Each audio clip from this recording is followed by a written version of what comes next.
আসসালামু আলাইকুম। আমাদের নোয়াখালীতে একটা মাদ্রাসা পুরো মেয়েকে একজন হিন্দু ছেলে মুসলমান সেজে সে তার সাথে প্রেম করছে। প্রেম করে তাকে উঠিয়ে নিয়ে বিয়ে করছে, পালিয়ে গিয়ে বিয়ে করছে। বিয়ে করার পর ওই মেয়েটাকে পতিতালয়ে বিক্রি করে দিছে। ওই মেয়েটার বোন আগে কি বলে পুলিশ সম্বন্ধে আগে সেটা শুনে আসি, পরে কথা বলবো। এই শুনেন। ওরা পুলিশ ছাড়া কোনোভাবে ভর্তি নেবে না। সকালে আসা হয়েছে আর মশার ভর্তি নেয় নাই। পরে থানা পুলিশ লাগবে, আমরা থানাতে গেছি। থানাতে যাওয়ার পর ওরা বলতেছে আমরা মামলা নিব না, আপনারা সাতক্ষীরা গিয়ে মামলা করেন, আপনারা ঢাকা গিয়ে মামলা করেন, ঘটনা যেখানে হয়েছে আপনারা ওইখানে গিয়ে মামলা করেন। তখন আমি বলছি যে আমার বোনের ঘটনাটা মেয়ে এখানে, আমরা নাগরিক এখানে, আমরা ওখানে কিভাবে যাব মামলার জন্য। এই থেকে অনেক দিন 5-6 দিন আমরা আসছি, কোনোভাবে হয় না, মানে আগে আর কি কোনো আমরা ওদের থেকে কোনো সহযোগিতাই পাই নাই। প্রশাসন থেকে ফোন দিলে তো ফোন রিসিভ করে না, 10 বার পরে একবার করে আর বলে কি কাজ করতেছে অতটুকু আর কি। মেয়ের খোঁজ খবর আমরা শুনলেন কথাগুলা। আসলে এই বিষয়টা অনেক আগ থেকে চলতেছে। সাংবাদিক ইলিয়াস হোসেন ভাই অনেক আগে এগুলো আমাদেরকে সতর্ক করছে। উনি অনেকগুলো ভিডিও বানাইছে। কখনও আমাদের প্রশাসন এগুলো নিয়ে কোনো পদক্ষেপ নেয় নাই। আগে ছিল স্বৈরাচার হাসিনার সাথে ইসকনের একটা ভালো সম্পর্ক ছিল, আমরা সবাই জানি। ভারতের সাথে ইসকন হলো মূলত ভারতের, কিন্তু গত 9-10 মাস এখন তার হাসিনা নাই, এখন হলো আমাদের ইনুস স্যার। আর এখন স্বরাষ্ট্রমন্ত্রী হিসেবে একজন বসাইছে, মার্শাল আমাদের মুরব্বী, খুবই সাদাসিধা, নর্মাল চলাফিরা, খুবই ভালো সব কিছু। কিন্তু এটা কি ওনার কাজ? এই যে এই ঘটনাটার পরে এই আজ পর্যন্ত আঙ্গ স্বরাষ্ট্রমন্ত্রী কিছু কইছে?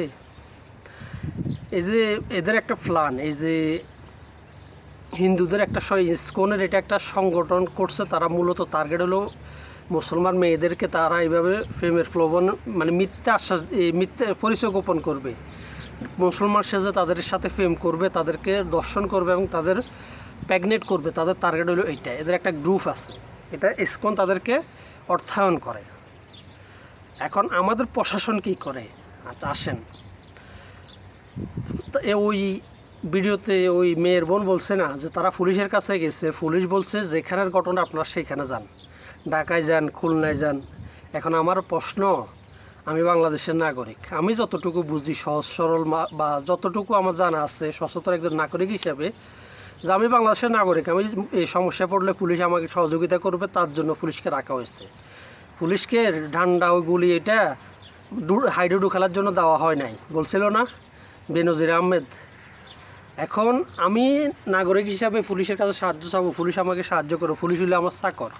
পুলিশকে আমি আমার পুরো জীবনে আমি কখনো থানায় যাই নাই কোনো মামলা করার জন্য, কিন্তু আমি সারাটা জীবন, আমি যতদিন বেঁচে এই জীবনে কর দিয়েছি, যতদিন বাঁচবো ততদিন দিব, ওই টাকা দিয়ে পুলিশের এই বেতন হয়।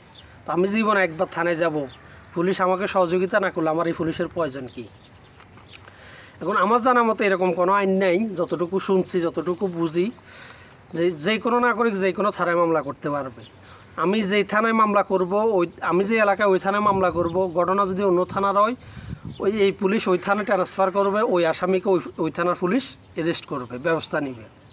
এরকম আমার সাথে একটা ঘটনা ঘটছে। ঘটনাটা হলো, আমি এরকম একটা প্রতারণা 2 লক্ষ টাকা যে কোনো এক জায়গায় প্রতারণায় পড়ছি। তখন আমি যেই লোকের সাথে হয়েছে তার নাম্বার থেকে তার আইডি, সিম কার্ডের ওখান থেকে তার আইডি পর্যন্ত আমি কালেকশন করছি, করে পুলিশের কাছে গেছি। ওই লোকের বাড়ি হলো সাতপুর।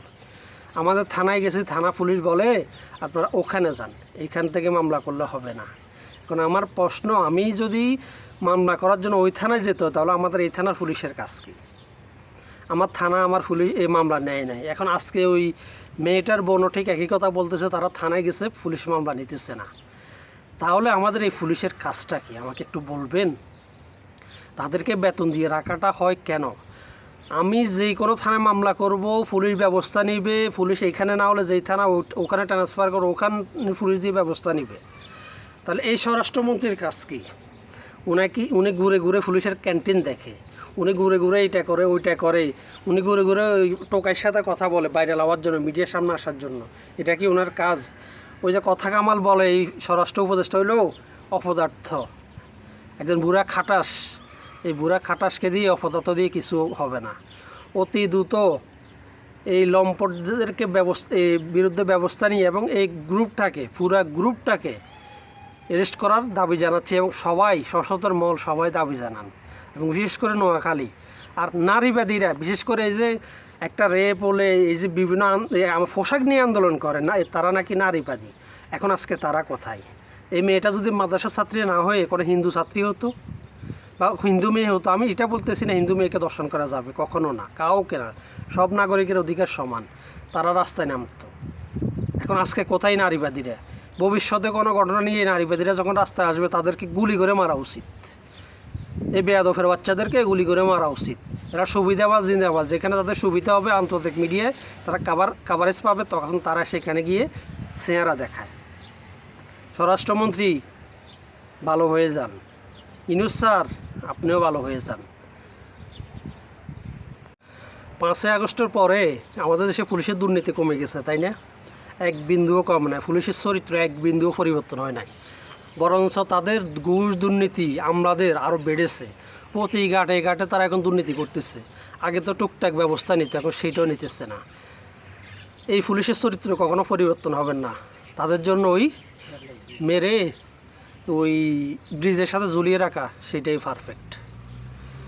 এই পুলিশের বিরুদ্ধে যদি এই যে এত সংস্কার হচ্ছে, পুলিশের কি সংস্কার করছেন? দলগুলো এত সংস্কার করেন, এই পুলিশের ব্যাপারে কেউ কি কথা বলছেন? কেন কথা বলে না? আগামীতে ক্ষমতায় গেলে এদেরকে আবার ব্যবহার করবে। এই জন্য এই পুলিশের বিরুদ্ধে অতি দ্রুত ব্যবস্থা নেওয়া উচিত। যে এই পুলিশ বলে আমি মামলা নিব না,